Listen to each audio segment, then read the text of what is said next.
Hello students, आज हम electricity and circuits का पार्ट पढ़ने जा रहे हैं। एंड इलेक्ट्रिक सर्किट से हमने प्रीवियस वीडियो में इलेक्ट्रिक सेल को बल्ब से कनेक्ट करके देखा था। हमने देखा था बल्ब किन किन अरेंजमेंट्स में ग्लो करता है। तो हमने देखा था बेसिकली जब बल्ब के दोनों टर्मिनल्स दोनों सेल से कनेक्टेड होते हैं तो वो ग्लो कर जाता है। तो स्टूडेंट्स, जिसने वो लेक्चर नहीं पढ़ा वो मेरी प्रीवियस वीडियो से पढ़ सकता है। आज हम इलेक्ट्रिक सर्किट से पढ़ रहे हैं। तो स्टूडेंट्स, हमें इस पैरा में वही बताया जो हमने प्रीवियस वीडियो में करा। यही बताया हमें कि हमने इलेक्ट्रिक सर्किट को कनेक्ट किया और फिर जब हमारा सर्किट कंप्लीट हो गया तो हमारा जो करंट था स्टूडेंट्स वो फ्लो कर गया, इसलिए हमारा बल्ब ग्लो कर गया था। तो हमने देखा था ना स्टूडेंट्स कि जब हमारा एक टर्मिनल हमने कनेक्ट नहीं किया था तो हमारा बल्ब ग्लो नहीं कर रहा था।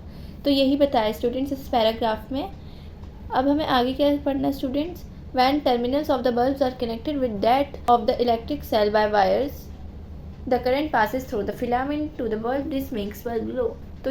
तो स्टूडेंट्स, हमें यही बताया जब हमारा बल्ब ग्लो कर गया था मीन्स उसके फिलामेंट तक हमारा करंट पहुंच गया था।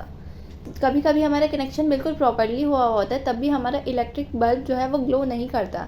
ऐसा क्यों होता है स्टूडेंट्स? क्योंकि हमारा बल्ब जो होता है वो फ्यूज़ हो जाता है। तो स्टूडेंट्स, हमारा बल्ब फ्यूज़ कब होता है? इसकी कुछ कंडीशंस है बहुत सारी।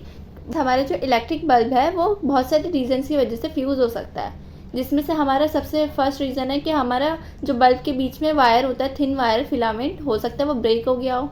अ break in the filament in an electric bulb means break in the path of current between the terminals of the electric cell. तो स्टूडेंट्स, अगर हम फिलामेंट के ब्रेक होने का मतलब ये है स्टूडेंट्स, जो हम सर्किट कंप्लीट कर रहे थे उसके बीच में कुछ आ गया, ब्रेक हो गया, मतलब वो करंट वहाँ से फ्लो नहीं कर पाया, इसलिए हमारा बल्ब जो है वो ग्लो नहीं करेगा। Therefore, a fused bulb does not light up as no current passes through it the filament. तो स्टूडेंट्स, उसके फिलामेंट तक करंट नहीं गया इसलिए वो बल्ब ग्लो अप नहीं हुआ। Can you explain why bulb did not glow when you try to do so with the arrangement shown up in figure B, C and D. तो students, हमने previous video में देखा था, एक बार मैं आपको फिर से दिखा देती हूँ स्टूडेंट्स। यहाँ पे हमारे कुछ अरेंजमेंट्स दिखाए हुए हैं, B, C and D and E. इनमें जो अरेंजमेंट है स्टूडेंट्स, इसमें हमारा जो बल्ब है वो ग्लो क्यों नहीं किया स्टूडेंट्स? बिकॉज यहाँ पे हमने यहाँ पे सर्किट कंप्लीट नहीं किया, इसे यहाँ से ब्रेक कर दिया। सिमिलरली हमने इधर यहाँ पे सर्किट कंप्लीट नहीं किया, यहाँ से ये ब्रेक्ड है। और हमने यहाँ पे भी कंप्लीट नहीं किया, ये वाला टर्मिनल छोड़ दिया, और इसी तरीके से हमने यहाँ से छोड़ दिया। तो इसलिए बल्ब जो था ग्लो अप नहीं कर पाया students. Now we know how to make bulb light up using an electric cell. तो स्टूडेंट्स, हमने देख लिया कि हम बल्ब को किस तरीके से जला सकते हैं इलेक्ट्रिक सेल को यूज़ करके। तो हम इसी तरीके से, क्या टॉर्च के लिए हम एक्टिविटी देख सकते हैं इलेक्ट्रिक सेल को यूज़ करके? तो स्टूडेंट्स, हमें क्या करना है, हमें टॉर्च का बल्ब लेना है, इस तरीके पीस ऑफ वायर लेना है स्टूडेंट्स। फिर उसी तरीके से हमें उसकी प्लास्टिक कवरिंग हटानी है एंड्स पे से। Wrap one end of the wire around the base of an electric bulb. तो स्टूडेंट्स, हमें इलेक्ट्रिक बल्ब के एक एंड पे ऐसे रैप कर देना है वो इलेक्ट्रिक वायर, एंड जो अदर एंड है वो हमें इलेक्ट्रिक सेल के नेगेटिव टर्मिनल से। तो स्टूडेंट्स, हमने अपनी फर्स्ट वीडियो में ही इलेक्ट्रिक सेल के दोनों टर्मिनल्स को डिस्कस कर लिया था। आई होप आप वो भूले नहीं होंगे।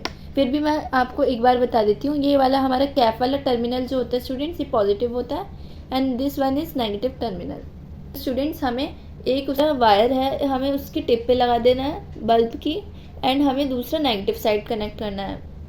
तो स्टूडेंट्स, हमें बल्ब की जो टिप है वो धीरे धीरे करके हमें उसे पॉजिटिव टर्मिनल पे लानी है सेल के। तो स्टूडेंट्स, क्या हमारा बल्ब ग्लो कर जाएगा? Does the bulb glow? Now move the bulb away from the terminal of the electric cell. Does the bulb remain lighted? तो स्टूडेंट्स, हमें फिर उसे दूर लेके जाना है इलेक्ट्रिक सेल के टर्मिनल से, पॉजिटिव वाले। तो क्या तब भी बल्ब जला रहेगा? It is not similar to what you do when you switch your torch on और ऑफ। तो क्या स्टूडेंट्स, जब हम ये एक्टिविटी करेंगे तो हमें ऐसी फीलिंग आएगी कि जैसे हम टॉर्च को ऑन या ऑफ करते हैं तब आती है हमें। कभी हम उसे पॉजिटिव टर्मिनल के पास लाएंगे स्टूडेंट्स तो हमारा बल्ब ग्लो कर जाएगा, देन हम उसे दूर लेके जाएंगे फिर से तो हमारा बल्ब ग्लो करना बंद कर जाएगा। तो आई होप आपको स्टूडेंट्स इस चैप्टर में अभी तक कोई डाउट नहीं होगा। नेक्स्ट वीडियो में हम इलेक्ट्रिक स्विच से कवर करेंगे। Thank you.